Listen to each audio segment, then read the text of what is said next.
रूप पाहता लोचने सुख झाले वो साजनी, सुख झाले वो साजनी, सुख झाले वो साजनी। रूप पाहता लोचनी सुख झाले हो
सर्व सुखाचे बाप रखुमा देवी,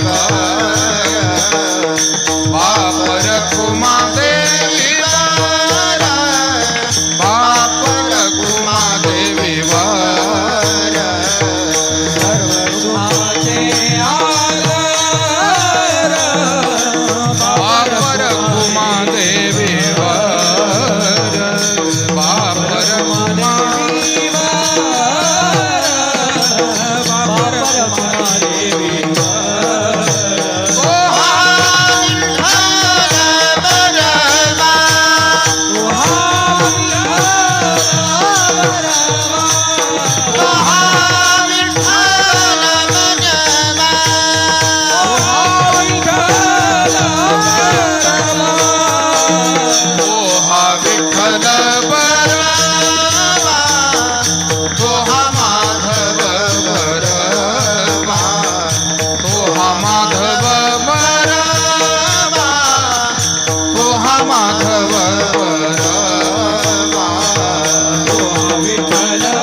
हरी जय जय राम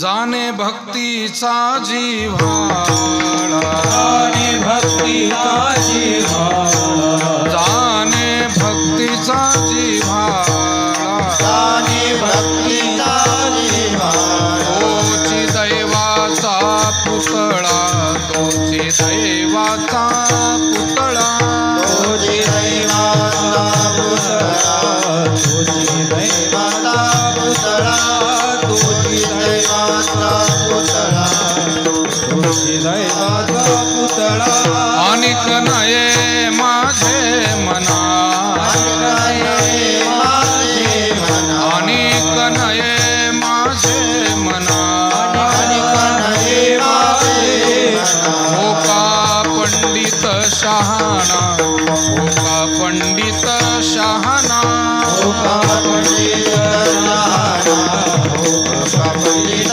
शहाणा ओका पंडित शहाणा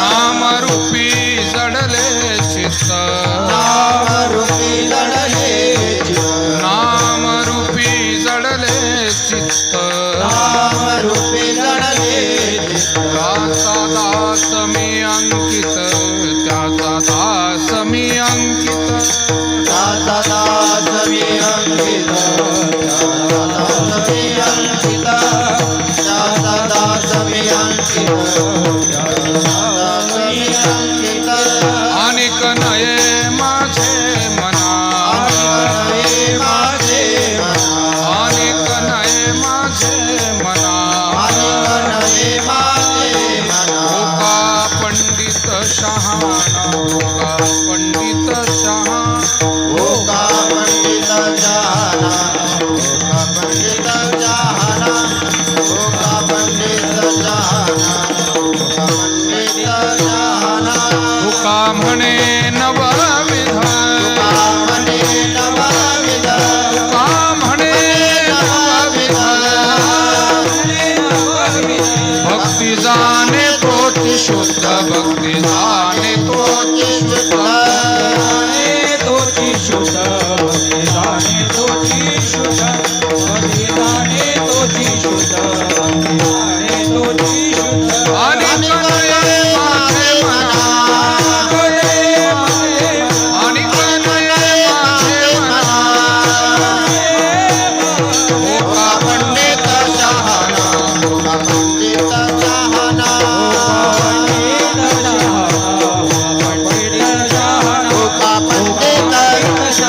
ओका पंडित शहाणा विठोबा रखुमाई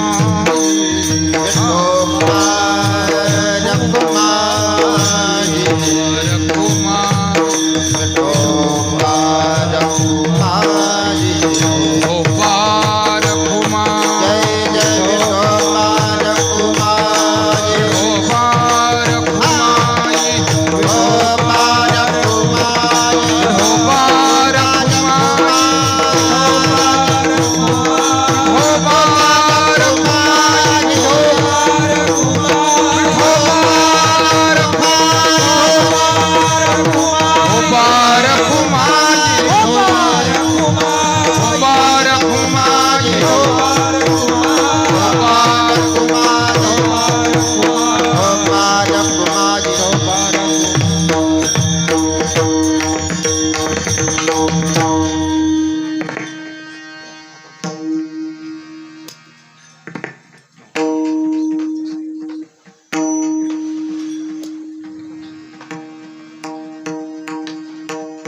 गायनाचार्य हरिभक्तीपरायण किशोरजी महाराज शेळके, गायनाचार्य हरिभक्तीपरायण विलासजी महाराज खोतकर, या पुढे.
जाने भक्ति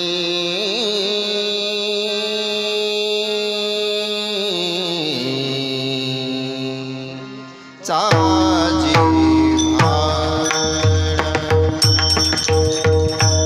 जाने भक्ति साजी जाणे भक्ती साजे भाळा जाणे भक्ती साजे भाळा जाने भक्ति जाजी भाड़ा जाने भक्ति जाजी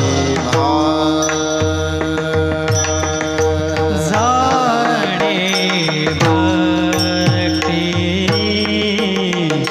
साजी भाळा जाणे भक्ती साजी भाळा तोची दैवा चा पुतळा तोची दैवा चा पुतळा अनिक नये माझे मना अनिक नये माझे मना ओची दैवा सापुतळा तोची दैवा सापुतळा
पंडित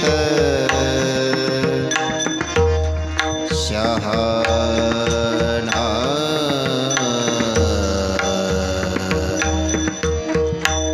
पंडित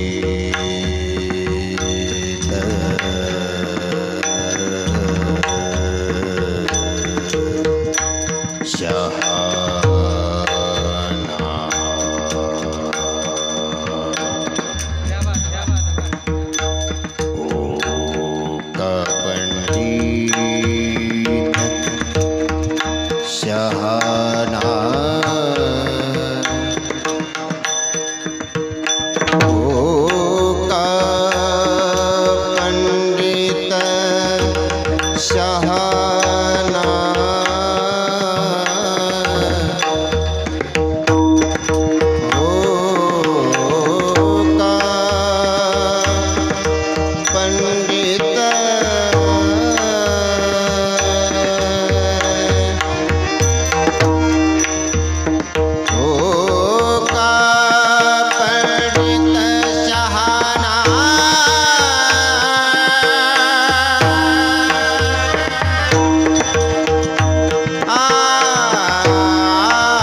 जगद्गुरु तुकाराम महाराज की जय, वरद विनायक भगवान की जय। हला हला हला कुठली खबरदा हरी विठ्ठल ज्ञानदेव तुकाराम पंढरीनाथ भगवान की जय, गौरी ठाणे महाराज की जय, जगद्गुरु तुकाराम महाराज की जय, गंगागिरी महाराज की जय,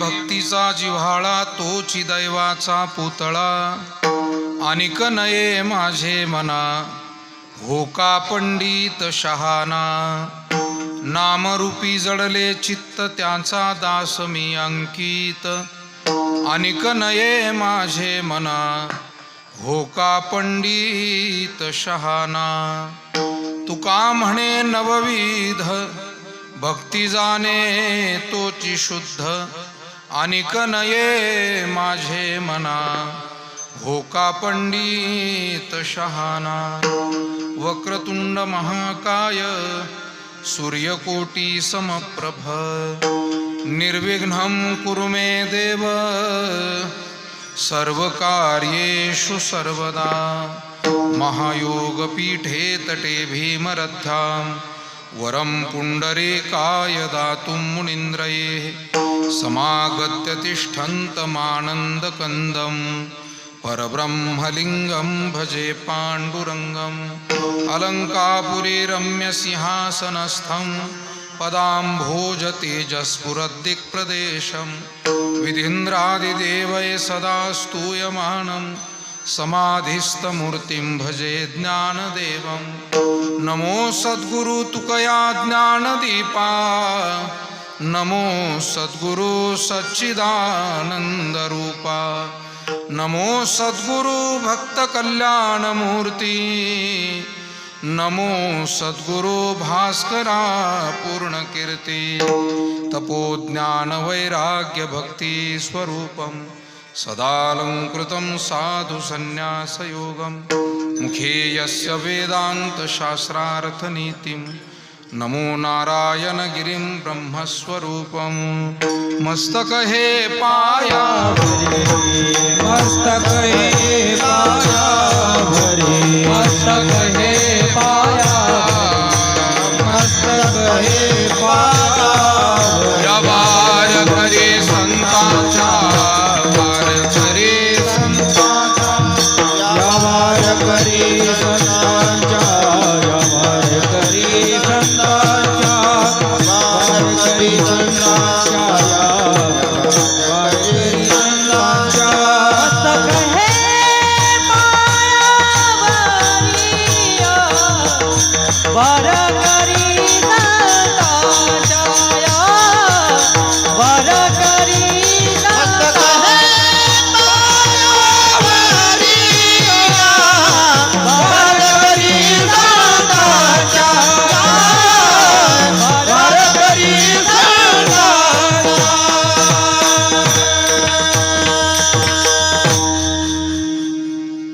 जाणे भक्तीचा जिव्हाळा तोची दैवाचा पुतळा आनिक नये माझे मना हो का पंडित शहाणा.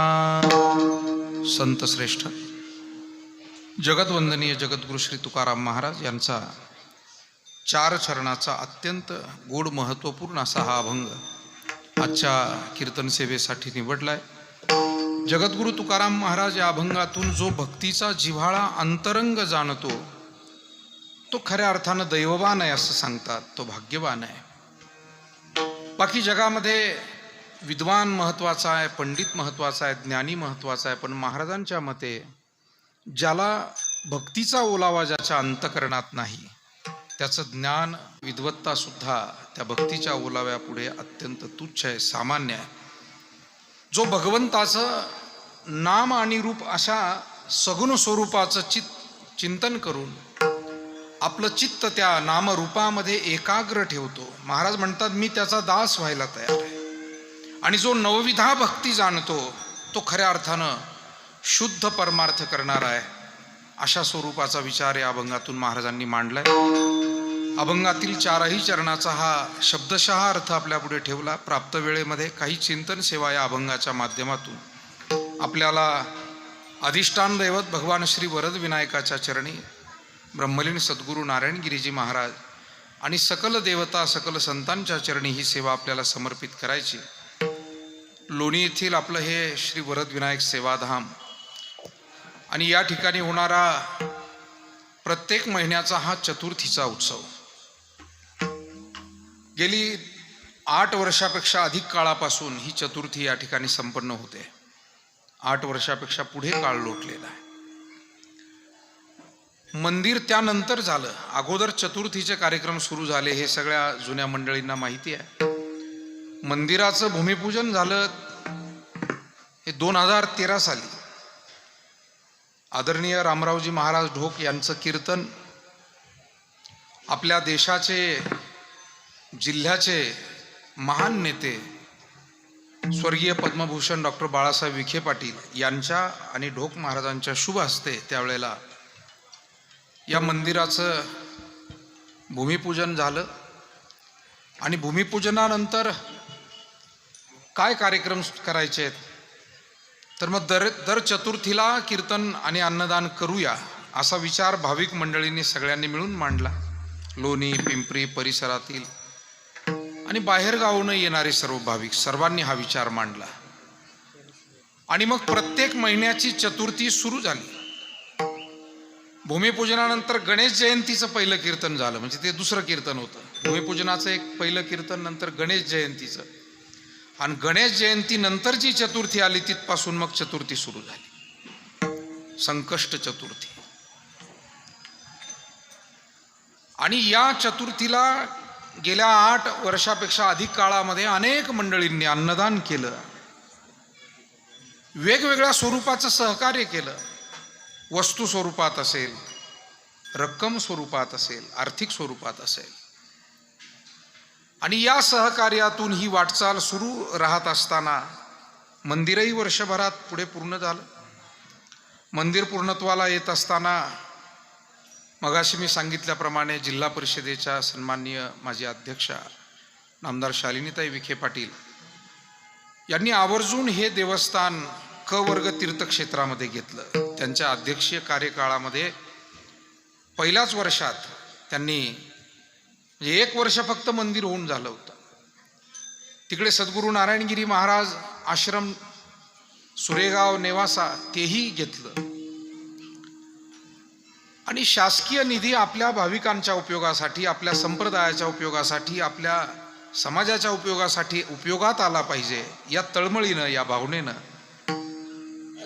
आपल्या देवस्थानांनाच नाही, जिल्हाभरामध्ये जे देवस्थानं वेगवेगळी त्यांच्याकडे आली, लोकांनी त्यांच्या नजरेत त्या सेवा आणून दिल्या, किंबहुना त्यांनी स्वतःहून काही ठिकाणी जाऊन अशा स्वरूपाचं काम केलं.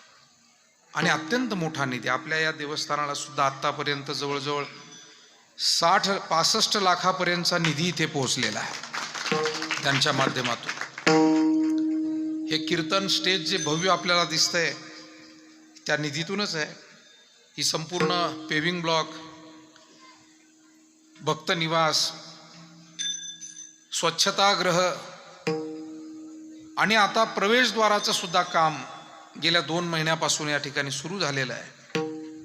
अडचणीचा काळ असताना सुद्धा फारसा निधी उपलब्ध सध्या होत नाही, पण अशाही काळामध्ये सातत्यानं छोटं मोठं काही ना काही काम झालंच पाहिजे ही तळमळ, आणि केवळ समाजाच्या हितासाठी, कारण हे सार्वजनिक ठिकाण आहे. ही काही व्यक्तिगत सेवा नाही, समाजाची सेवा आहे, ईश्वराची सेवा आहे, संत महात्म्यांची सेवा आहे. विठाला विठ्ठल विठ्ठल विठ्ठल विठ्ठल विठाला विठाला विठाला हो, तेव्हा मी त्यांना धन्यवाद देतो. आणि आज स्वर्गीय देशाचे माजी मंत्री पद्मभूषण डॉक्टर बाळासाहेब विखे पाटील आणि स्वर्गीय मातोश्री सिंधुताई विखे पाटील यांच्या स्मरणार्थ विखे पाटील परिवाराच्या वतीनं अन्नदानाची सेवा आवर्जून या ठिकाणी स्वीकारली गेली. महिनाभरापूर्वीच सद्गुरू नारायणगिरीजी महाराजांच्या सप्ताहामध्ये नेवाशाला सुरेगावला आदरणीय वहिनीसाहेब सातत्यानं त्याही उत्सवामध्ये सहभागी राहिल्या. तिथेही परिवाराच्या वतीनं अन्नदान महाप्रसाद देण्यात आला आणि तिथेच त्यांनी सूचना केली की आता येणारी अंगारकी आहे तर अंगारकीची सेवा आमच्याकडे असू द्या. आणि त्यांच्या त्या सूचनेनुसार आजची सेवा सुंदर रीतीनं संपन्न झाली. सकाळपासून फराळाची व्यवस्था सुद्धा चौधरी पाटील परिवार आमच्या जळगावचेच आहे, त्यांनी फराळाचं सेवा केली. अजूनही त्यांना सहकारी आहेत. शेवटी त्या सर्वांचा उल्लेख करून श्रीफळ आपण देऊया. आणि अन्नदान जी आजची पंगत आहे ती 12 वाजेपासूनच सुरुवात झालेली आहे. 12 वाजेपासून जे जे भाविक या ठिकाणी दर्शनाला येत होते अत्यंत चांगल्या पद्धतीनं त्यांचं अन्नदान या ठिकाणी घडलं. त्याचं नियोजन करण्याचं काम वरदविनायक परिवारातील आमची जी सगळी सहकारी मंडळी आहे, सचिन आप्पा निर्मळ असतील, त्यांना सहकार्य करणारे मार्गदर्शन करणारे आमचे पंडित भाऊ थोरात, आणि तिथे स्वयंपाकघरातील एकूण सर्व त्यांची सहयोगी मंडळी.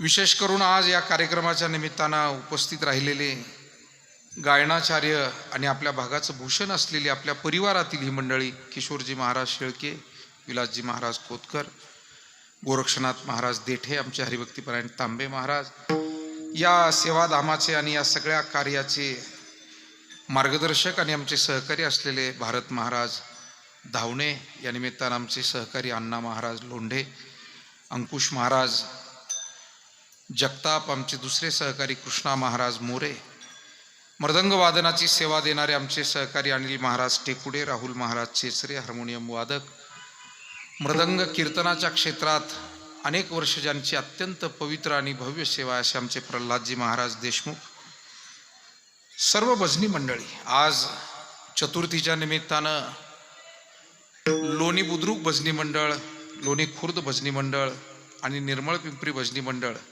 सकाळच्या सत्रामध्ये त्यांचं सुंदर भजन झालं. निंबाळकर सर, सुर्वे सर आणि सर्व भजनी मंडळी, पिंपरीची सर्व पोलीस पाटील असतील, NT पाटील, सर्व भजनी मंडळी इथे आले, गावातील सर्वांना घेऊन सुंदर भजन केलं. त्याचप्रमाणे दुपारच्या सत्रामध्ये आमच्या दामोदरी महिला भजनी मंडळ लोणीतील सर्व महिला भगिनींनी अतिशय चांगली भजनाची सेवा दुपारच्या सत्रामध्ये त्यांनी केली. आणि तिसरा प्रहरच्या सत्रामध्ये चंद्रापूरकर भजनी मंडळ आमचे आणि सादतपूरकर भजनी मंडळ यांनी अतिशय उत्कृष्ट सेवा, म्हणजे दिवसभर या ठिकाणी हरिनामाचा हा गजर सारख्या पद्धतीनं सुरूच होता. या सर्व भजनी मंडळांना सुद्धा धन्यवाद. आता या कीर्तनाच्या निमित्तानं सुद्धा ही सर्व आमची आदरणीय भजनी मंडळी उपस्थित आहे, त्यांनाही धन्यवाद देतो. या निमित्तानं कोपरगाव तालुका पंचायत समितीचे माजी सभापती सन्मान्य मच्छिंद्र टेके पाटील, गणेश सहकारी साखर कारखान्याचे माजी संचालक आणि ज्येष्ठ मार्गदर्शक गंगाधर पाटील चौधरी, आमचे आदरणीय ननवरे सर असतील, ठोसर भाऊसाहेब असतील, हरिभक्तपरायण मोरे काका, आदरणीय शिंदे सर, इनामके साहेब, नागमठाण येथून आलेले आमचे आदरणीय महाराज आणि सर्व ग्रामस्थ मंडळी, खैरी निमगावकर ग्रामस्थ मंडळी, आपल्या सर्व गावोगावातून येणारी मग आपल्या प्रवरा परिसरातील सर्व गावची मंडळी, लोणी, पिंपरी, बाबळेश्वर, कोल्हार, सोनगाव, सातरळ, धानोरे आदी करून आस्तगाव, आडगाव, केलवडपर्यंत, राहत्यापर्यंत आणि तिथूनही लांब लांबची सर्व मंडळी, विशेष करून राहुरी तालुक्यातून आलेले सर्व स्नेही मंडळी, श्रीरामपूर तालुक्यातून आलेली स्नेही मंडळी, संगमनेर, कोपरगाव, राहता आणि विविध तालुक्यातून आलेले सर्वच भक्त भाविक आणि मान्यवर, आपल्या सर्वांच्या उपस्थितीमध्ये आज संपन्न होणारा अंगारकी चतुर्थीचा उत्सव आहे. मगाशी आपल्या राज्याचे ज्येष्ठ नेते, माजी मंत्री सन्माननीय राधाकृष्ण विखे पाटील साहेब हे आवर्जून येऊन गेले. त्यांच्या मागे थोडी धावपळ गडबड होती, परंतु चतुर्थी ठरल्यानंतर वहिनी साहेबांनी त्यांना ही सूचना केलेलीच होती. 2-3 दिवसापूर्वी राहुरीच्या एका उद्घाटन कार्यक्रमामध्ये सोबत आम्ही होतो आणि तिथेही मी त्यांना आठवण केली आणि त्यांनी सांगितलं की होय, चतुर्थीला मी नक्की येतो. कीर्तनाला थांबतो असं म्हणाले होते, परंतु आगंतुक काही महत्त्वाच्या कामामुळे त्यांना जावं लागलं. पण त्यांचंही मोठं मार्गदर्शन, लक्ष. आता हा रस्ता 3 वर्षापूर्वी नवा झाला होता, आपल्या लोणीवरून पिंपरीकडे जाणारा, पण थोडे खड्डे वगैरे पडले, तर पुन्हा आता मागच्या महिन्यामध्ये त्याच्यावरती एक लेअर देण्यात आला आणि सुंदर पद्धतीनं नवीन रस्ता या ठिकाणी तयार झाला. तेव्हा आपण सर्व भाविक मंडळी याहीबद्दल त्यांचे आभार व्यक्त करूया. खरं म्हणजे कोणत्याही बाजूला गेलं की त्यांची सेवा, त्यांचं काम आपल्याला सातत्यानं दिसत राहतं आणि धडपड समाजासाठी. तेव्हा त्यांनी खूप शुभेच्छा आपल्या सर्वांना दिल्या. नामदार साहेब, वहिनी साहेब आणि सर्वांनाही मी शुभेच्छा देतो की आपलंही आरोग्य चांगलं राहावं, दीर्घायुष्य लाभावं आणि समाजाची सेवा करण्यासाठी चांगल्या पद्धतीचं बळ आपल्याला लाभावं, अशी या निमित्तानं वरद विनायकाच्या चरणी मी प्रार्थना करतो. विठाला विठाला विठाला विठाला विठाला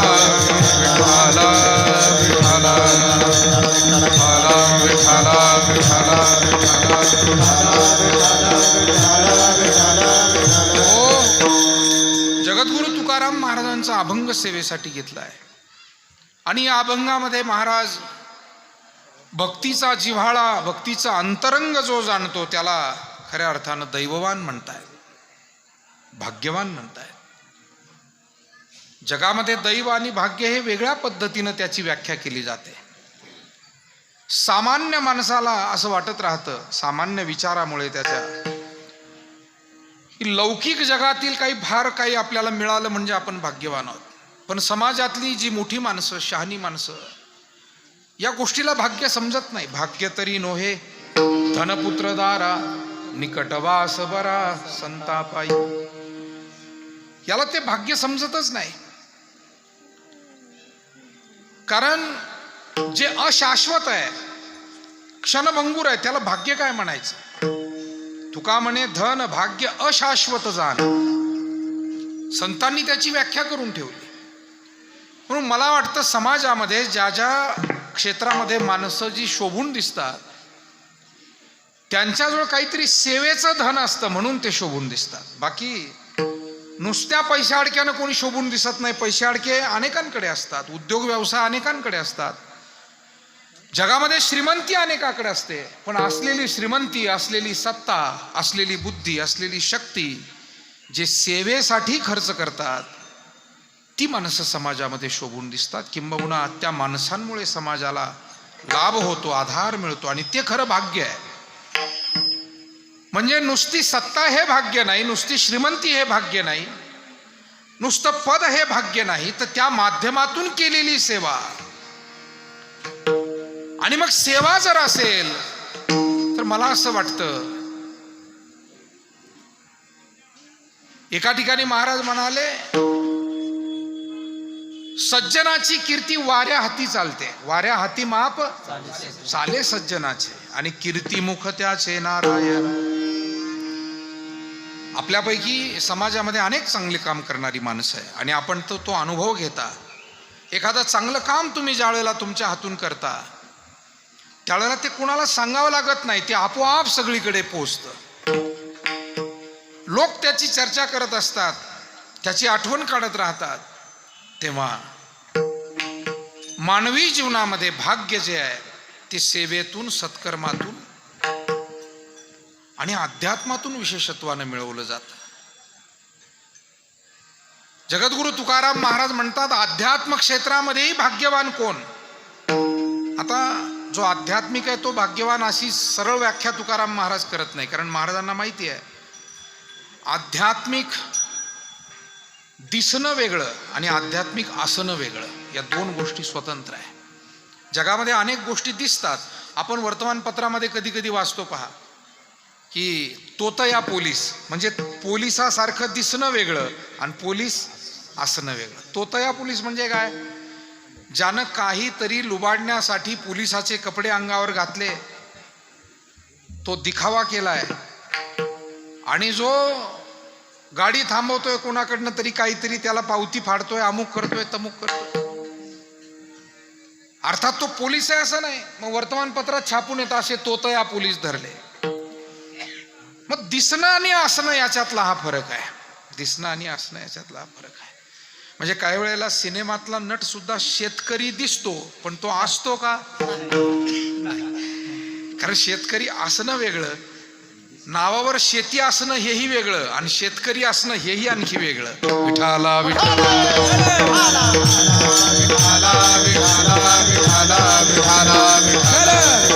पुंडलिक वरदा हरी विठ्ठल ज्ञानदेव. अध्यात्म क्षेत्रामध्ये सुद्धा मला असं वाटतं प्रत्येक क्षेत्रात, काही क्षेत्रामध्ये काही चांगलं लोक त्या नजरेनं पाहायला लागले की लोक त्याचं मग सोंग घ्यायला लागतात. कोणी समाजसेवकाचं सोंग घेतो. समाजसेवक असतात समाजामध्ये, पण खरे समाजसेवक हे खरोखर समाजसेवा करतात, आणि काही समाजसेवक हे ब्लॅकमेलिंगचं काम करतात. आता त्यांची नावं न घेतलेली बरी, न आठवणी केलेल्या बऱ्या, पण म्हणताना सांगायचंय आम्ही भ्रष्टाचार निर्मूलन समितीचे आहोत,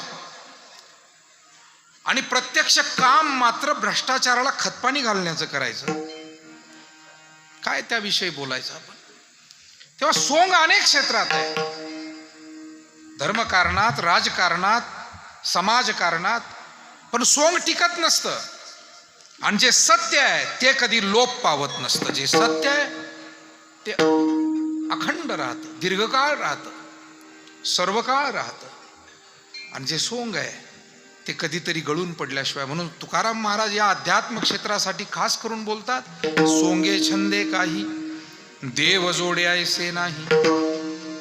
तेव्हा अध्यात्मामध्ये सुद्धा भाग्यवान कोण, तर काहींनी इथे फक्त अध्यात्माचं पांघरून घेतलेलं असतं, काही आपल्या व्यक्तिगत स्वार्थासाठी अध्यात्म करत असतात.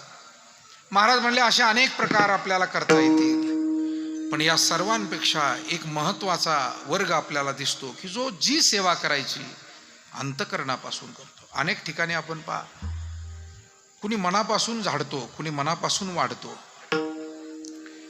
किती मनापासून, तर त्या काम करणाऱ्याला, ती सेवा करणाऱ्याला कुठेही कशाची अपेक्षा नसते. कुणी आपला फोटो काढावा, कुणी आपल्यासोबत. मला असं वाटतं 2 तासाचं कीर्तन आमच्यासारख्या महाराजांनी केलं तर आमचे सुद्धा लोक आता हल्ली सेल्फी काढायला लागले. म्हणजे प्रेमानं काढतात. महाराज तुम्ही एवढं कीर्तन केलं, एक सेल्फी. पण मला वाटतं त्या वाढणाराची, झाडणाराची सेवा आमच्यापेक्षा कितीतरी मोठी असते. त्याचा बिचाराचा सेल्फी काढायलाही कुणी जात नाही, आणि त्यालाही तशी अपेक्षा नाही. तो आपली सेवा करत राहतो आपल्या आवडीनं. म्हणून कीर्तन असो की बाकीची सेवा असो, त्यात आवड असणं फार गरजेचं आहे. काही वेळेला माणसांना ती आवड नसते, जबाबदारी पडली म्हणून करावं लागतं. तुकाराम महाराजांनी एका लढाईला निघालेल्या सैनिकाचं वर्णन केलंय.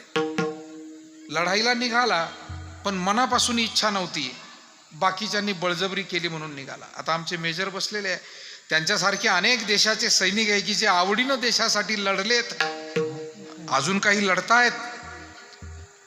पण महाराजांनी जुन्या काळातली एक गोष्ट सांगितली. तुकाराम महाराजांनी म्हणाले, असा एक सैनिक होता, त्याला काही लढायची इच्छा नव्हती. पूर्वीच्या काळी घोड्यावर बसून युद्ध असायचं, मग त्याला घोड्यावर बसवलं, त्याच्या हातात ढाल दिली, तलवार दिली, आणि सांगितलं जा लढाईला, हो पुढे. तो म्हणला, गड्या तुम्ही मला लढाईला जा म्हणताय, पण मी तिथे जाऊन लढू कसा? ढाल तलवारे कुंडले कर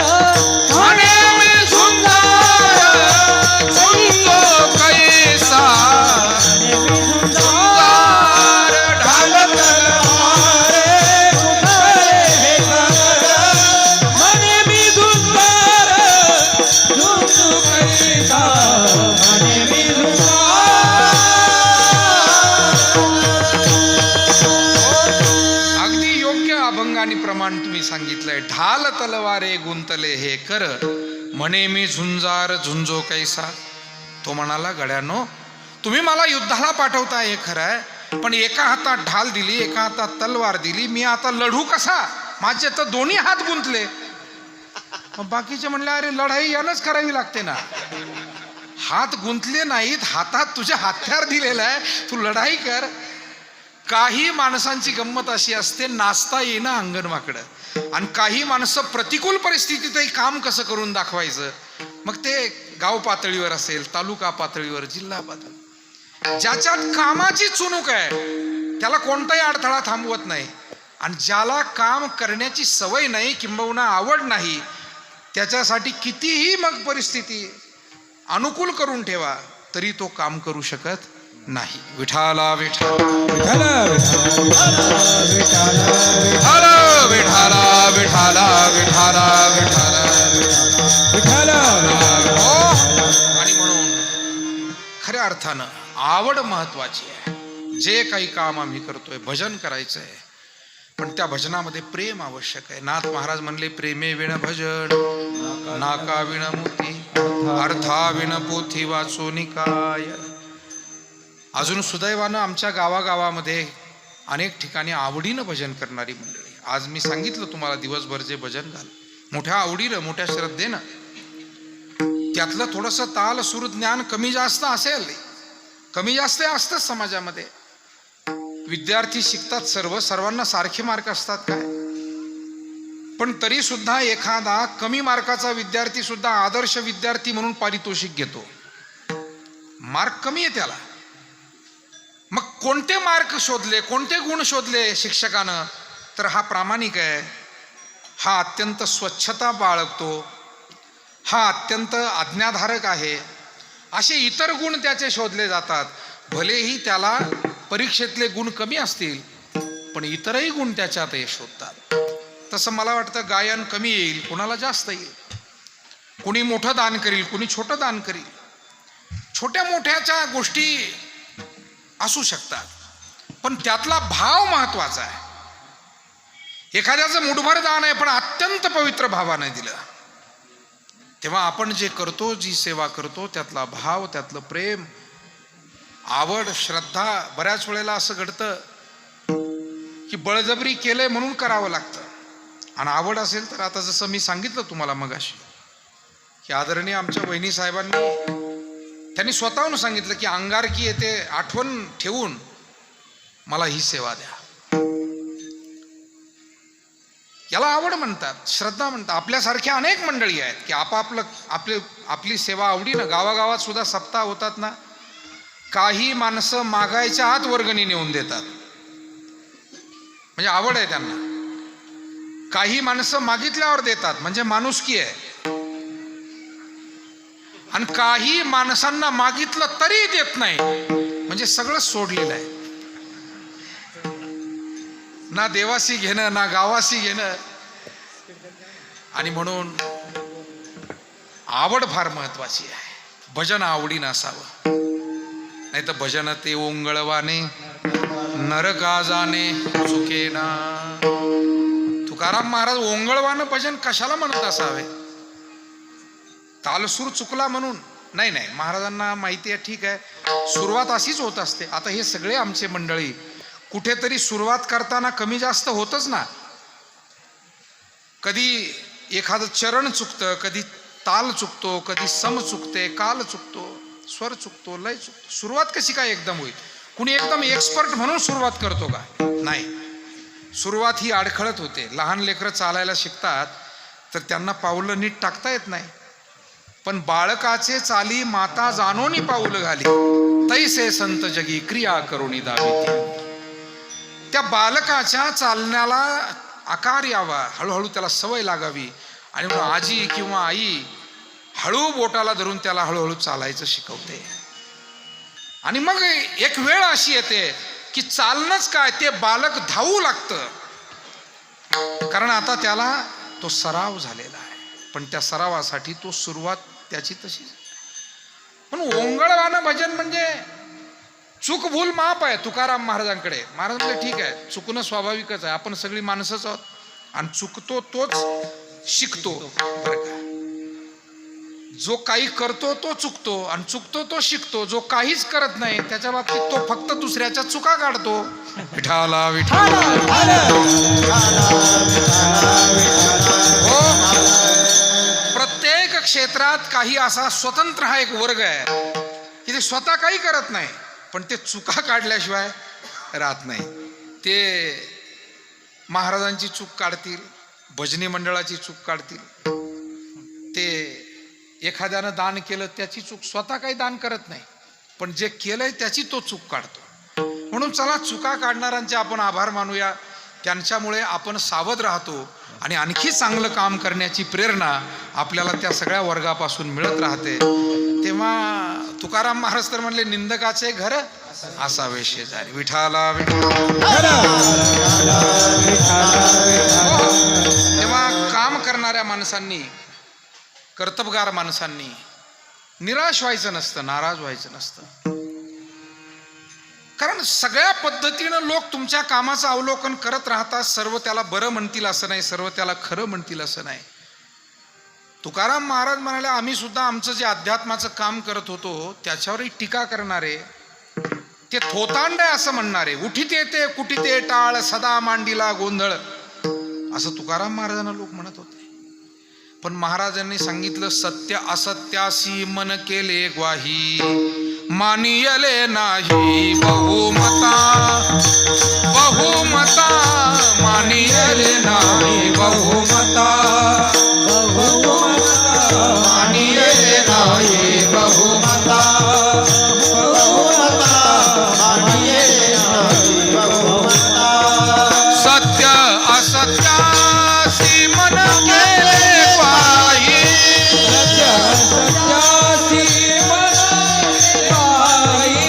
सत्य असत्यासी मन केले ग्वाही,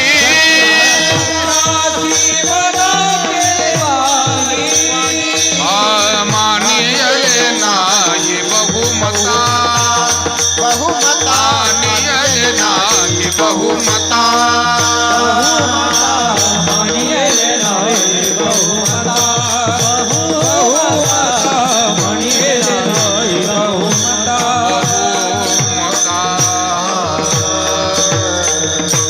बहुमता म्हणजे वेगवेगळं मत आणि वेगवेगळी टीका टिप्पणी करणारे जे लोक आहेत त्यांच्याकडे मी लक्ष दिलं नाही. मानियले नाही, सत्य असत्यासी मन केले ग्वाही. मी जे करतोय ते सत्य आहे की असत्य आहे, खरं आहे की खोटं आहे, बरं आहे की वाईट आहे, माझ्या मनालाच मी प्रश्न विचारला. मन केले ग्वाही, मनाला साक्षीदार केलं आणि विचारलं, मी खरं करतोय का खोटं. आणि माझं मन जर मला आतून प्रतिसाद देत असेल की नाही तुम्ही करताय ते खरं आहे, योग्य आहे, मग महाराज म्हणाले, मी लोकांच्या टीका टिप्पणीकडे. तेव्हा जगामध्ये एक गोष्टीचा अनुभव आपल्या सगळ्यांना येत राहतो. तुम्ही चांगलं काम केलं, अनेक जण त्याला चांगलं म्हणतील पण सर्वजण म्हणतील असं नाही. आणि तुम्ही वाईट काम केलं, काही जण त्याला वाईट म्हणतील पण सर्वजण वाईट म्हणतील असंही नाही. त्याचं कारण जो तो ज्याच्या त्याच्या सोयीनं वागतो. म्हणजे एकानं मंदिराच्या जवळ बिअर बार टाकलं, आता मंदिराच्या जवळ असावं की नसावं याच्यावर खरं तर कायदे व्हायला पाहिजे. ते किती अंतरात असावं, किती अंतरात नसावं, आणि तर आपलं पावित्र्य, आपले तीर्थक्षेत्र चांगली राहतील. आहेतही कायदे काही ठिकाणी पण त्याची पायमल्ली होते, त्याचं पालन होत नाही. काय केलं, एकानं मंदिराचा परिसर होता बिअर बार टाकला. माता जे भाविक होते ते म्हणले, अरे हे काय बरोबर नाही बरं का. पण तिथे एक एकांती वस्तीत राहत होता एक माणूस, कोणी शेजार नव्हतं त्याला. कोणीतरी शेजारी राहायला येईल 2-4 वर्ष वाट पाहत होता. आपली वस्ती एकांतीच आहे आणि नेमकं शेजारी बिअर बार झालं. त्यानं मंदिरात येऊन नारळ फोडलं, म्हणला, देवा काही का होईना पण हे शेजार तर आलं. आता या निमित्ताने भरपूर माणसं राहतील, शिवाय इथे येणारी माणसं दिवसा येत नाही, रात्रीच जास्त येतात, म्हणजे माझं राखण आपोआपच होईल. मला उदाहरण एवढंच सांगायचंय एखादी गोष्ट चुकीची असली तरी ती सर्वांच्यासाठी चुकीची नाही, त्याच्या दृष्टीनं त्याला ती गोष्ट अनुकूल वाटली, त्यानं त्याला अनुमोदन दिलं. आणि ज्याला चुकीचं वाटतंय तो त्याला चुकीचं म्हणतो. म्हणून खरं आणि खोटं हे जग कसं ठरवतं, तर जग हे आपल्या व्यक्तिगत स्वार्थानुसार ते ठरवत असतं. एखादी गोष्ट खरी आहे पण ती आपल्याला जर अडचणीची ठरते तर लोक त्याला खरं मानायला तयार होत नाही. ज्यावेळेला ट्रस्ट कायदा आला, स्वातंत्र्यानंतर तो प्रभावानं लागू झाला, धर्मदाय व्यवस्था, त्यावेळेला अनेक लोकांकडे पुजारी मंडळी असेल, अनेक लोक असतील, त्यांच्याकडे जमीन असायची, इनाम असायचे देवाचे. आता ट्रस्ट कायदा आला, तुमच्या माझ्यासारख्या सामान्य भाविकाला बरं वाटलं की चला देवाचा काही उत्कर्ष होईल, चांगलं काम. पण ज्याचा अधिकार जातोय त्याला असं वाटलं, किंबहुना आपलं उत्पन्न कमी होतंय असं ज्याला वाटलं, त्याला तो ट्रस्ट कायदा आवडला का? नाही आवडला. म्हणून एखादी गोष्ट खरी की खोटी, आता ट्रस्ट कायदा चांगला हे कोण म्हणेल? आपल्यासारखा भाविक म्हणेल चांगला आहे. सार्वजनिक हे जे काही मालमत्ता ही सार्वजनिक राहते ट्रस्ट कायद्यामुळे, ती व्यक्तिगत कुणाची कधी होत नाही. कायदेशीररित्या एकदा ते ट्रस्ट केलं हे सार्वजनिकच राहते. परंतु ज्याच्या हक्कावर गदा येते तो म्हणतो नाही नाही, ह्या कायद्याचं काय खरं आहे, ते पहिलंच चांगलं होतं, ते एक सूत्री होतं. सांगण्याचा भाव असा आहे, जगातली माणसं आपल्या स्वतःच्या लाभ हानीनुसार खरं किंवा खोटं ठरवतात. म्हणून तुकाराम महाराज म्हणले, मी लोकाची मतं घेत बसलो नाही, माझं काम खरं आहे का खोटं आहे तुम्ही सांगा, मी माझ्या मनाला साक्षी केलं. सत्यासत्यासी मन केले ग्वाही. आणि मला वाटतं एक खरं आहे, आपण इतरांना जर प्रतिक्रिया विचारली तर ती बरी प्रतिक्रिया देतात. तुमच्या कोणत्याही कामावर जर तुम्ही इतरांना प्रतिक्रिया विचारली, समजा एखाद्यानं चित्र काढलं आणि विचारलं की का कसं काढलं मी हे चित्र, आता कोण वाईट म्हणेल तोंडावर? तोंडावर कशाला कोण? तेव्हा बरी प्रतिक्रिया मिळते. जरी चित्र बरं नसलं तरी तो काय म्हणतो? बरं आहे. म्हणून इतरांना जर प्रतिक्रिया विचाराल तुमच्या कामाची तर ती बरी प्रतिक्रिया मिळते, पण आपल्या मनालाच जर प्रतिक्रिया विचारली तर ती खरी प्रतिक्रिया मिळते, हे ध्यानात ठेवा. आणि म्हणून मनाला साक्षी ठेवणं हा संत महात्म्यांचा एक मोठा गुण आहे. मनाला त्याचा कौल घेऊन काम करणं हे त्यांचा एक गुण आहे. आणि तुकोबाराय सुद्धा त्या मार्गानं परमार्थ करणं. तेव्हा जगद्गुरु तुकाराम महाराजांचा सर्व महात्म्यांचा परमार्थ हा खरा परमार्थ होता. आणि त्याच्यामुळे त्याच्यात भाव होता, प्रेम होतं. त्यांचं भजन हे अत्यंत भावयुक्त. म्हणून भजन हे भावयुक्त असावं, कारण भगवंताला त्यातला भावच लागतो. जसं आपल्याला काही ठिकाणी एखाद्या वनस्पतीचा रस हवा असतो, आपण बाकीच्या चोथ्याकडे पाहत नाही, रस किती मिळतोय ती वनस्पती रगडून घ्यायची, वस्त्रामध्ये घालून किंवा कशात घालून पिळून घ्यायची, त्याचा रस किती मिळतोय हे आपण पाहतो. तसं परमात्मा बाह्य गोष्टी आपण काय केला, तुम्ही किती लाईट लावले, किती काय, या सर्व गोष्टी ठीक आहे, व्यवस्था म्हणून हे सगळं करावं लागतं. पण मला वाटतं इथे देव तुमच्या आमच्यातला काय पाहतो? भाव पाहतो.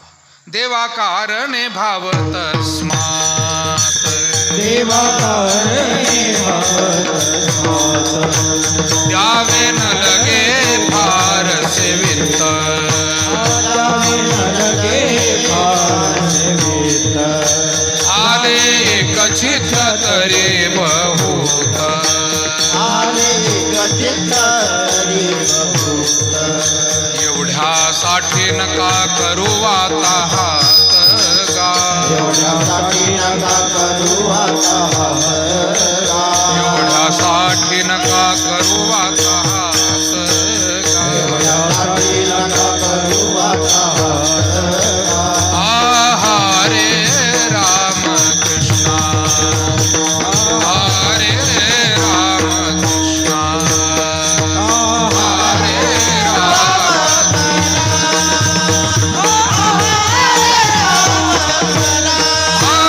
देवा कारणे भाव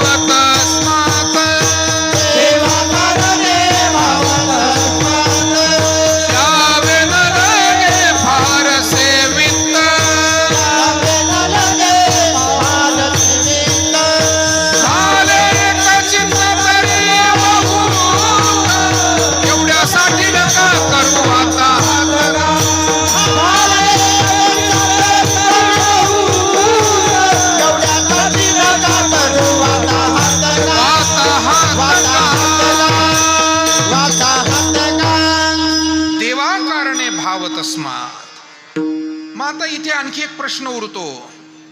तुम्ही म्हणाल देवाला भाव द्यायचा, मग बाकी काहीच द्यायचं नाही का? नाही, लागतं ना, गरजेचं आहे. आपण देवाला नैवेद्य दाखवतो, पुष्पहार अर्पण करतो, दान दक्षिणा अर्पण करतो. ही सगळी सेवा आपल्याला करावीच लागते. पण हे सर्व करताना त्यात भाव असावा हे भगवंताला सांगायचं. आम्ही पानफुल वाहिलं, पण पानफुलामध्ये काय असावा? भाव असावा, प्रेम असावा. अत्यंत प्रेमानं मग भगवान त्याचा स्वीकार करतो. नाही तर पत्रम पुष्पम फलम तोयम यो मे भक्त्या प्रयच्छति तदहम भक्त्युपरोत्तमश्नामि प्रयतात्मना मग निस्सिम भाव उल्हासे मज अर्पावयाचे निमिसे फळ एक आवडे तैसे भलतयाचे हो. भक्तो माझियाकडे दावी आणि मी दोन्ही हात ओढवी तेथ देठून फेडिता सेवी आदरेसी विठाला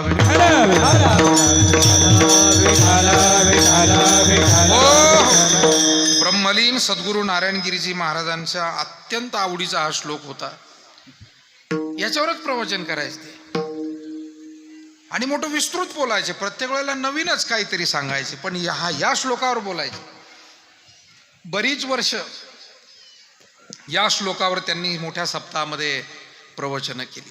पत्रम पुष्पम फलम तोयम. जे काही आम्ही त्याला अर्पण करतो, अर्पण करू नये असं नाही, पण नैवेद्य अर्पण करावा, त्याच्यात भाव असावा. पानफुल अर्पण करावं, त्याच्यामध्ये भाव असावा. काही वेळेला एखाद्याला फार त्याच्यातली शुचिता साधता येत नाही, म्हणजे ज्याला सोवळं ओवळं म्हणतात, ते प्रत्येकाला समजतंच असं नाही. आणि जोपर्यंत मला वाटतं कोणती गोष्ट समजत नाही तोपर्यंत ती क्षम्य असते. समजून जर चूक केली तर ती अक्षम्य असते, ती क्षमा करण्यायोग्य नाही. म्हणजे एखाद्याला एखादा कायदा कळतोय आणि तरी तो मोडतोय, म्हणजे ते अक्षम्य आहे. आता समजा एखादा भोळा माणूस आहे, मतिमंद आहे, तो रस्त्यानं चालला पण त्याला साईड कळत नाही. मग कधी कधी तो मतिमंद माणूस असा रस्त्याच्या मधोमध चालतो. तर शहाणी माणसं, एखादा मनुष्य गाडी उभी करून त्याला हाताला धरून बाजूला करतो, बाबा मध्ये चालू नका, एखादी गाडी तुमच्या अंगावर येईल. म्हणजे अक्षम्य आहे. पण शहाणा माणूस तुमच्या माझ्यासारखा चांगले नीट नेटके कपडे घालून जर रस्त्याच्या मधोमध चालला तर लोक शिव्या घालतील त्याला. कळत नाही तुला, डोकं नाही तुला, समजत नाही तुला. याचा अर्थ काय आहे? ज्याला समजत नाही त्याच्यासाठी. तसे काही भक्त असे असतात जे भोळे असतात, भावना मनामध्ये असते, भोळा भाविक असतो. एका आदिवासी मुलाचा नियम होता, नदीमध्ये स्नान करायचा आणि देवाला जाऊन पानफुल व्हायचा, पाणी व्हायचा. पण तो जंगलात राहणारा, त्याच्याकडे काही फार सामुग्री नाही, पूजेचं भांडं नाही, पूजेचा तांब्या नाही. तो आपला जायचा, आंघोळ करायची आणि येता येता काही रानातली फुलं, आणि पाणी कशात आणायचं तर तोंडातच पाणी आणायचं. आता खरं तर तोंडात पाणी आणलेलं ते देवावर टाकावं, महादेवाच्या पिंडीवर टाकावं, म्हणजे हे काही योग्य आहे का? ही चूक आहे, हे पाप आहे. पण त्याला कळत नव्हतं ना. त्याचं आपलं नित्यानं ते चाललेलं असायचं. सोमवारी तर नित्यनियमानं तो हे करायचा. एकदा पुजारी मंडळी पूजा करत होती, अभिषेक चालला होता. 4 आपल्यासारखी शहाणी सुरती माणसं होती आणि तो मुलगा आला. त्यानं काही रानातली फुलं आणली होती, तोंडात पाणी आणलं होतं. ते पाणी महादेवाच्या पिंडीवर टाकलं, ती फुलं वाहिली, साष्टांग दंडवत घातला, ओम नमः शिवाय चिंतन स्मरण भजन करत तो तिथे बसला. त्या पुजाऱ्यांनी त्याला खडसावलं, म्हणाले, काय रे, भजन तर मोठं चांगलं करतोय देवाचं, परंतु पूजेमध्ये चूक करतो, तुला कळत नाही, तोंडातलं पाणी पिंडीवर तू वाहतो. तो म्हणला, पुजारी महाराज, ते चालत नसेल तर मी जरूर वाहणार नाही, पण आजवर मला तसं काही माहितीच नव्हतं आणि त्याच्यामुळे माझ्याकडनं जर चूक झाली असेल तर मला क्षमा करा. देवालाही मी क्षमा मागतो, करा क्षमा अपराध महाराज तुम्ही सिद्ध. भजनाच्या शेवटी क्षमा याचना केली जाते. अन्यथा शरणम नास्ती त्वमेव शरणम मम तस्मात् कारुण्य भावेन रक्ष रक्ष परमेश्वर.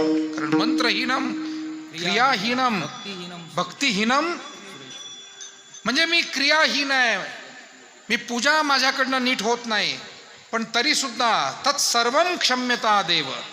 देवा, या सर्व सर्व गोष्टी ज्या आहेत त्याविषयी तू क्षमा कर आणि प्रसिद्ध परमेश्वर. तेव्हा हे जसं श्लोकातून क्षमा याचना आहे तशी वारकऱ्यांची अभंगातून क्षमा याचना आहे. आणि म्हणून ते शेवटचे अभंग जे आहेत ती क्षमा याचनेचे आहेत, प्रार्थनेचे अभंग आहेत. बोलिली लेकुरे विडी वाकुडी उत्तरे करा क्षमा पराध महाराज. म्हणजे सगळं भजन, सगळं कीर्तन, सगळं चिंतन केल्यानंतर तो भक्त, तो वारकरी भगवंताला म्हणतो, देवा तुझं लेकरू आहोत आम्ही आणि काही विडं वाकडं आम्ही सेवा करण्याचा प्रयत्न केला. तेव्हा तो जो भक्त होता तो म्हणाला, चुकला असेल तर क्षमा करा असं म्हणून. पण ते पुजारी त्याच्यावर रागावले आणि तेवढ्यात तिथे एक महादेवाच्या मंदिरात चमत्कार असा घडला. एकदम धरणीकंप, भूकंप झाल्यासारखं सर्व धरणी हलू लागली. मंदिरातल्या घंटा आपोआप वाजू लागल्या आणि तिथे जमिनीच्या भूगर्भातून काही आवाज येऊ लागले, गूढ आवाज काही येऊ लागले. ही सगळी परिस्थिती जेव्हा निर्माण झाली, सर्वजण आपापल्या जीवाच्या भीतीनं पळाले. पण हा जो मुलगा होता हा सुरुवातीला थोडा भयभीत झाला, पण त्याच्या ध्यानात आलं, जर हे मंदिर पडलं तर माझ्या देवाच्या अंगावर पडेल. मी दररोज या देवाची पूजा करतो. आणि मग त्यानं काय केलं तर सगळेजण बाहेर पळाले आणि यानं त्या पिंडीला कवटाळलं, मिठी घातली. म्हणजे सर्वजण आपल्या जीवाच्या भीतीनं पळाले. मला असं वाटतं माणसाचं सर्वात शेवटी प्रेम आणि सर्वाधिक प्रेम कशावर असतं तर ते जीवावर आहे. जीवापेक्षा मनुष्य कशावरही प्रेम करत नाही. पण ज्या वेळेला जीवाही पेक्षा अधिक श्रद्धा आणि प्रेम मनुष्य विशिष्ट ठिकाणी करू लागतो त्यावेळेला तो भक्त समजला जातो. जसं एखाद्याचं जीवाही पेक्षा देशावर प्रेम असेल तो देशभक्त, एखाद्याचं स्वतःच्या जीवापेक्षा आणि जीवनापेक्षा समाजावर प्रेम असेल तो समाजसेवक, तो समाजभक्त, आणि एखाद्याचं स्वतःच्या पेक्षा जीवापेक्षाही देवावर अधिक प्रेम असेल तर तो देवाचा भक्त मानला जातो. आणि म्हणून आमच्या संत महात्म्यांनी भगवंताविषयीचं हेच प्रेम मनामध्ये ठेवलं. माऊली ज्ञानेश्वर महाराज पांडुरंगाला सांगतात, हे देवा तू आम्हाला किती आवडतो. जीवीची या जीवा प्रेम भावाचे या भावा, जीवीची या जीवा प्रेम भावाचे या भावा, जीवीची या जीवा प्रेम भावाची या भावा, जीवीची या भावाची या भावा.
गर्दी खूप वाढलेली आहे. त्या समोर ज्या महिला भगिनी बसल्या त्या उठून इकडे माझ्या उजव्या हाताला या. आणि जिथे पुरुष मंडळी आहे, पुष्कळ जागा आहे पुढे, सरका पुढे आपण थोडंसं. खूप मोठी संख्या आहे आणि जागा राहिलेली नाही मागे. थेट गेटपर्यंत माणसं गेली. महिला भगिनी या इकडे उजव्या हाताला, या तिकडून मधून असं जागा द्या त्यांना, रस्ता करून द्या, यायला रस्ता करून द्या त्यांना. तुझ वाचुनी केशवा आणून आवडे, आणून आवडे, आणून आवडे.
जीवा प्रेम भावाची या भावा, तुझं वाचून केशवा आणून आवडे. हे प्रभू, जीव भावापेक्षाही तू अधिक आवडतो. बहु आवडसी जीवापासून. अनेक ठिकाणी संत महात्मे भगवंताला हा भाव व्यक्त करतायत. आणि म्हणून जीवाही पेक्षा जिथे देव आवडतो तिथे तो देव भक्त आहे.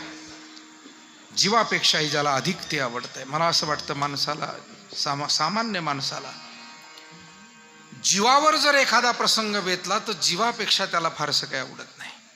मला वाटतं हे इतकं आपण सगळेजण देवदर्शनाला आपण येत आहे घरदार सोडून. जिथे कुठे गणपतीची मंदिर आहेत आपल्या भागात पुष्कळ ठिकाणी आहे. खंडाळ्याला जुनं गणपती मंदिर आहे, खंडाळा श्रीरामपूर.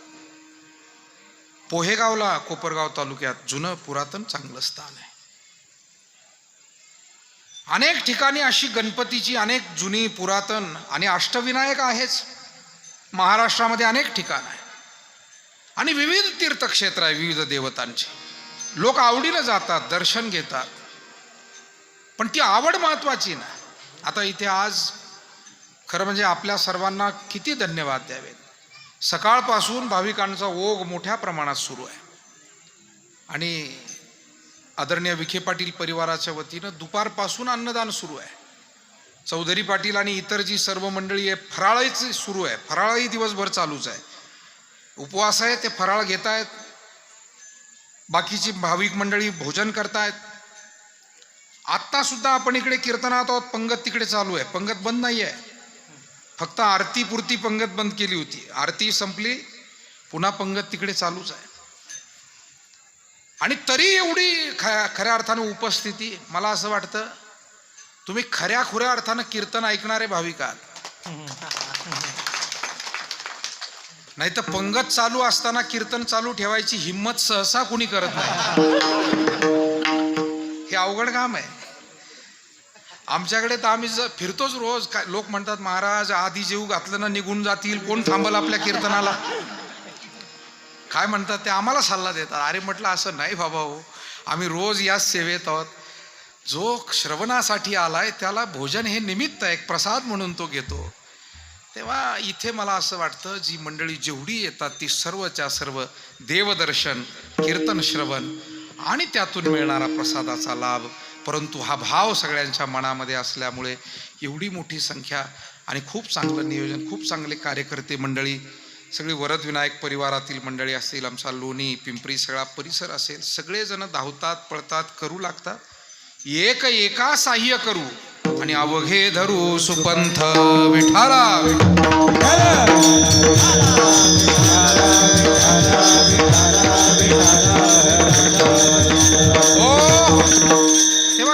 अर्थानं एखादी गोष्ट जीवापेक्षा जीव आवडतो माणसाला, जीवापेक्षा अधिक काही आवडत नाही.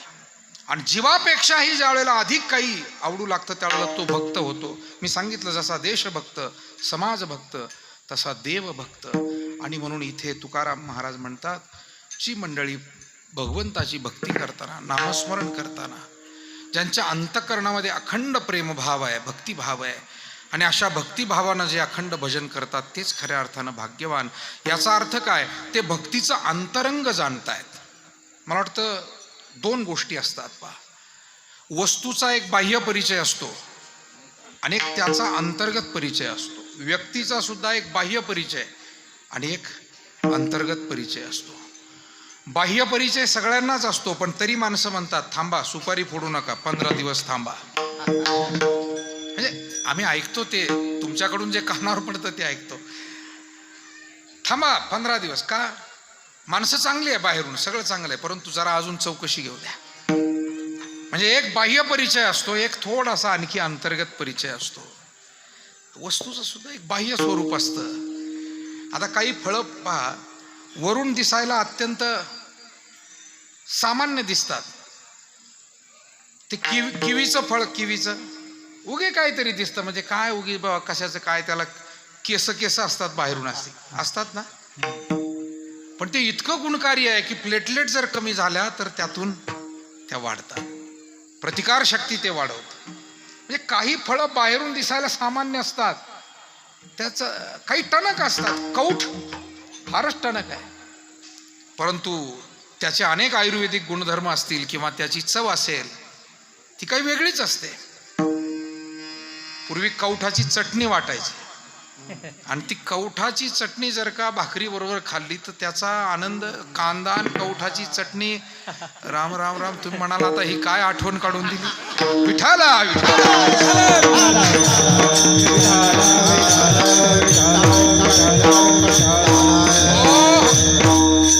जुनं ते सोनं म्हणतो ना आपण, अशा बऱ्याच गोष्टी आहेत. त्या सांगण्याचा भाव इतकाच आहे. वरून एक परिचय असतो आणि एक अंतर्गत परिचय. काही गोष्टी वरून चांगल्या असतात, अंतर्गत त्याचा. बचनाग नावाची वनस्पती आहे. ती बचनाग वनस्पती खाताना मधुर वाटते, म्हणजे चवीला ती गोड लागते, पण ती विषारी असते. आणि इतकी विषारी असते की नाग चावल्यानंतर तरी माणूस वाचेल, पण बचनाग खाल्ल्यानंतर वाचणारच नाही. म्हणजे ती वनस्पती नागाच्या विषापेक्षाही जास्त विषारी असते आणि खायला मधुर लागते. आता याच्या उलट गुळवेल खाताना कडू, पण आता मला वाटतं या 2 वर्षात गुळवेल शिल्लक ठेवले नाही लोकांनी, मुळापासून उपसून त्याचे काढे पिऊन टाकले. इतके दिवस त्याला कडू कडू म्हणून दूर ठेवला, आणि जेव्हा अडचण आली तेव्हा सांगितलं नाही, आत्ता वाटत होतं आत्तापर्यंत तू जरा कडू आहे, कडक आहे, पण आत्ता कळतंय तुझ्याशिवाय पर्याय नाही, तूच खरा आहे. 2 परिचय असतात, वस्तू असो, वनस्पती असो, व्यक्ती असो, परिस्थिती असो, 2 परिचय असतात. तसं भक्तीचे 2 अंग आहेत, एक बहिरंग आहे, एक अंतरंग आहे. भक्तीचं बहिरंग म्हणजे गळ्यामध्ये तुळशी माळ असावी, कपाळी गंध असावा, भगवंताचं नामस्मरण करावं, टाळ मृदंगाच्या गजरात भजन करावं, हा सगळा भक्तीचा बहिरंग आहे.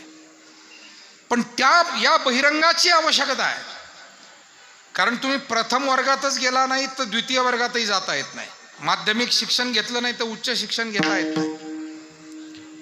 तसं हे सगळं महत्वाचंच आहे. आणि या सगळ्यातून पुन्हा अंतरंगाकडे ती भक्ती केली पाहिजे. अंतरंग म्हणजे काय महाराज वर्णन करतात. निष्ठावंत भाव भक्ताचा स्वधर्म, निष्ठावंत भाव भक्ताचा स्वधर्म,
निष्काम निष्काळ विठ्ठले विश्वास.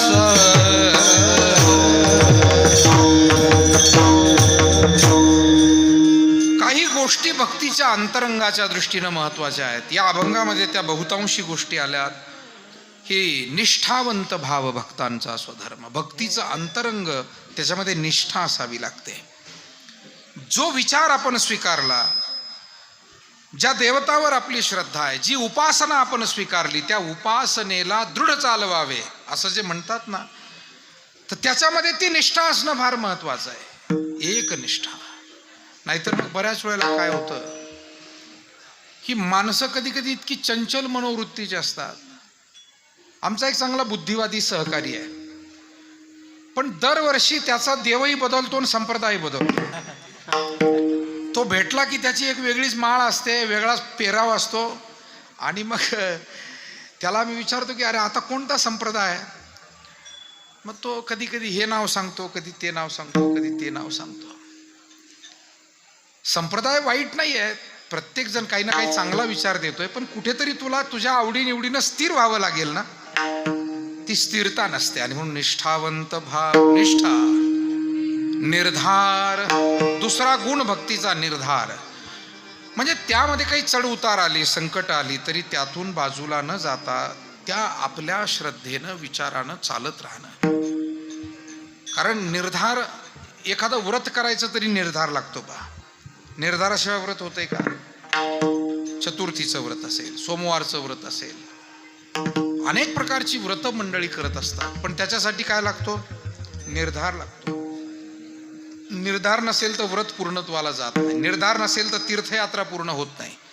निर्धार नसेल तर वेगवेगळ्या मनावर घेतलेल्या सेवा सुद्धा पूर्ण होत नाही. त्याचा कारण निर्धार नाही. आणि म्हणून निर्धार. संत महात्म्यांनी एवढा निर्धार केला, देह जावो अथवा राहो पांडुरंगी दृढ भाव, चरण न सोडी सर्वथा आन तुझी पंढरीनाथा. त्याला निर्धार म्हणतात. जसं छत्रपती शिवरायांच्या सोबत लढलेले मावळे, त्यांचा जसा एक निर्धार होता, राजांच्या प्रती असलेली श्रद्धा, स्वराज्याविषयी असलेली मनामध्ये तळमळ, आणि त्यामुळे निर्धारानं ते लढत होते. काही झालं चालेल, परंतु हे स्वराज्य अबाधित राहिलं पाहिजे, हे निर्माण झालं पाहिजे. माय भगिनी आणि गोर गरिबावरचे अन्याय अत्याचार थांबले पाहिजे, या तळमळीनं, या निर्धारानं. त्यांना माहीत असायचं की पुढे काय होणार आहे. बाजीप्रभूला माहीत होतं, मी ज्या वेळेला घोडखिंडीत थांबणार तेव्हा माझं काय होणार. त्याला संधी होती, खरं तर अवधी होता पळून जाण्याचा, पण मला असं वाटतं पळून गेला असता तर बाजीप्रभू कोणाच्याच ध्यानात राहिला नसता. निर्धार केला, ही घोडखिंड आपल्याला आज लढवावी लागेल. आणि राजांना सांगितलं होतं, तुम्ही गडावर पोचलात की तोफेची सलामी द्या, इशारा द्या, तोपर्यंत काही झालं चालेल, पण एकाही गनिमाला इथून पुढे येऊ देणार नाही. तुम्ही सुखरूप पोचलात किंवा आमचं काम झालं. आणि बाजी प्रभू तिथे लढू लागला. किती लढला? ढाल तलवारीनं नाही तर दोन्ही हातात तलवारी घेऊनच तो लढला. इतिहासकार असं म्हणतात, एक क्षण असा आला की बाजी प्रभूची मान छाटली गेली, तरीही काही क्षण त्याचे हात फिरतच राहिले. म्हणजे इतकी तळमळ त्याच्यामध्ये लढण्याची होती, इतकी तळमळ त्याच्यामध्ये, हा निर्धार त्याच्यामध्ये होता. मला वाटतं देशभक्ती असो, देवभक्ती असो, समाजभक्ती असो, याच्यासाठी निर्धार केल्याशिवाय काही पर्याय उरत नाही. आणि म्हणून भक्तीमध्ये निष्ठा हवी, भक्तीमध्ये निर्धार हवा, निष्कामत्व हवं. सतत कामना इच्छा मनात ठेवून भक्ती होत नाही. निष्कामत्व असेल ती देवाची इच्छा, परंतु आम्हाला ही सेवा मात्र चालवायची, ही करायची, हे निष्कामत्व त्याच्यामध्ये. गुरुवर्य नारायणगिरीजी महाराज म्हणायचे, सकाम भक्तीत काही दोष आहेत, काही तोटे आहेत. त्यातला पहिला आणि महत्वाचा तोटा असा आहे की सकाम भक्ती कधी ना कधी खंडित होते, ती थांबते, ती अखंड टिकत नाही. कशी होते ते समजून सांगायचे. एखाद्यानं काही मनात कामना ठेवून एखाद्या देवाची उपासना केली आणि ती कामना, मनोकामना पूर्ण झाली. पूर्ण झाल्यानंतर मग तो म्हणतो, आता आपलं देवाशी काय काम राहिलं. कारण तुम्हाला सुद्धा अनेक माणसं तोपर्यंतच भेटतात जोपर्यंत तुम्ही त्यांचं काम करत नाही. तुम्ही त्यांचं काम केलं मग कोण भेटतं? म्हणजे माणसांचा स्वभाव आहे. म्हणून मनोकामना पूर्ण झाली तरी भक्ती थांबते, आणि मनोकामना जर पूर्ण नाही झाली तो म्हणतो देव काहीच कामाचा नाही. म्हणजे इच्छा पूर्ण झाली तरी भक्ती थांबते, इच्छा अपूर्ण राहिली तरी भक्ती थांबते. पण जिथे आवडीनं केलेली भक्ती आहे, तुकाराम महाराजांच्या जीवनात संकट आले तरी त्यांनी त्याचा दोष कधी परमेश्वराला दिला नाही. तेव्हा काही माझ्याही नशिबाचा दोष असेल, पण तुझी कृपा आहे म्हणून त्यातूनही मार्ग निघतोय. म्हणून दुष्काळी आठिले द्रव्य नेला मान, श्रीये की अन्न करिता मेल. मला वाटते निष्कामत्व आपल्या अंतःकरणामध्ये असलं पाहिजे. जीवनामध्ये खूप काही चांगल्या घटना घडल्या तर त्याचं श्रेय आपण आईवडिलांना द्यावं, आपण गुरूंना द्यावं, आपण देवाला द्यावं. कारण कुठेतरी त्यांच्या कृपेनंच ते घडतं. द्यावं म्हणजे फुकट द्यावं असा अर्थ नाही, ते तेच आहे, ते दिलंच पाहिजे म्हणून द्यावं. कारण कुठेतरी त्या आईवडिलांची पुण्य आहे, कुठेतरी गुरूंची पुण्य आहे, कुठेतरी ईश्वराची कृपा. आणि जीवनात काही जर काही कमी पडलं, काही चुकीचं घडलं तर आपल्या व्यक्तिगत स्वभावाला, आपल्या नशिबाला आपण त्याचा दोष द्यावा, असं संत वाङ्मय आपल्याला शिकवत आहे. तुकाराम महाराज जे जे काही चांगलं झालं त्याचं श्रेय नेहमी साधू संत महात्म्यांना देतात की बैसता संताचे संगती, कळू आले कमळापती, आपुली कुणीच नवती, निश्चय चित्ती दृढ झाला. संत संगतीने उरला झाला, संत संगतीने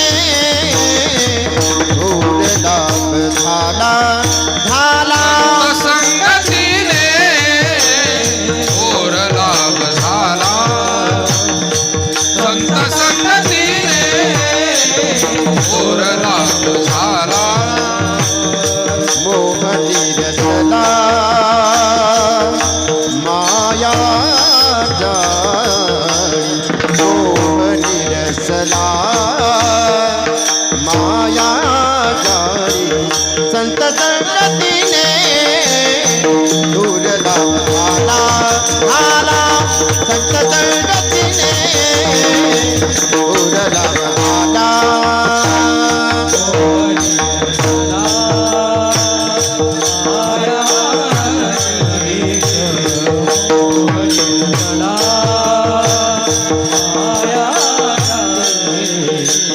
संत संगतीने ओर लाभ झाला, संत संगतीने ओर लाभ झाला.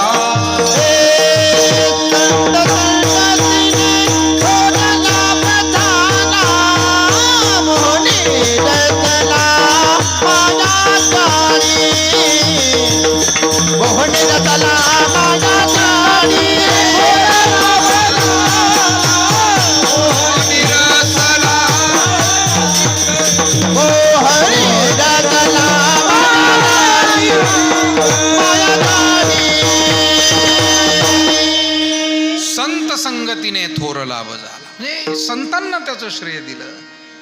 कुठे माझ्या वडिलांची मिरासी गा देवा, वडिलांना त्याचं श्रेय दिलं. तर कुठे देवे दिला देह भजना घुमटा, देवाला त्याचं श्रेय दिलं. चांगलं घडलंय त्याला कुठेतरी या सर्वांना त्याचं श्रेय दिलं. आणि काही कमी पडलं तर मी तवा अनाथ अपराधी कर्महीन, त्याचा दोष स्वतःकडे घेतला. तेव्हा हा आहे भाव. सांगण्याचा भाव इतकाच आहे की भक्तीमध्ये निष्कामत्व असावं, भक्तीमध्ये निश्चलत्व असावं, चंचल भक्ती असू नये.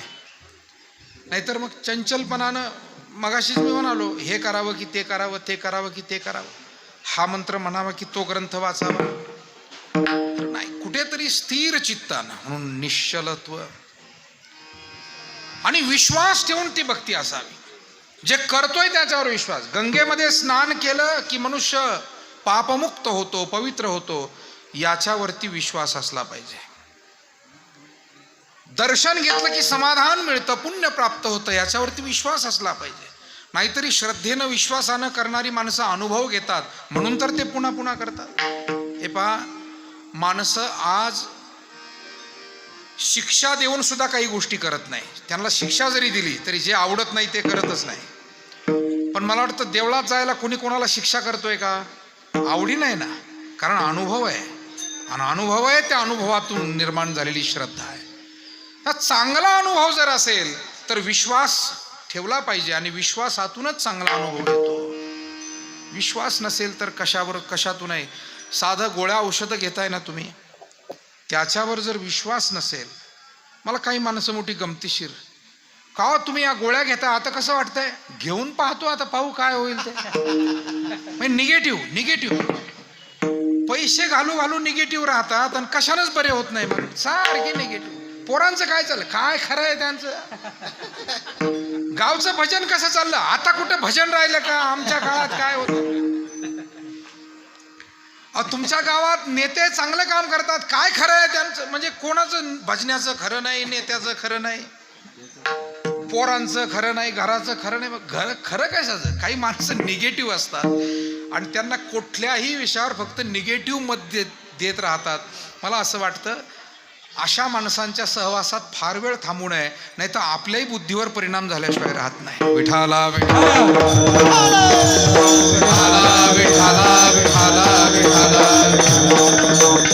सकारात्मक असावं की नाही, मी हे होईल, मी औषध घेतो, मी बरा होईल, मी या देवावर श्रद्धा ठेवली, माझं काम होईल. सकारात्मक राहणं, विश्वास ठेवणं हे फार महत्वाचं आहे. विश्वास तो करी स्वामीवरी सत्ता, सकळ भोगिता होय त्याचे.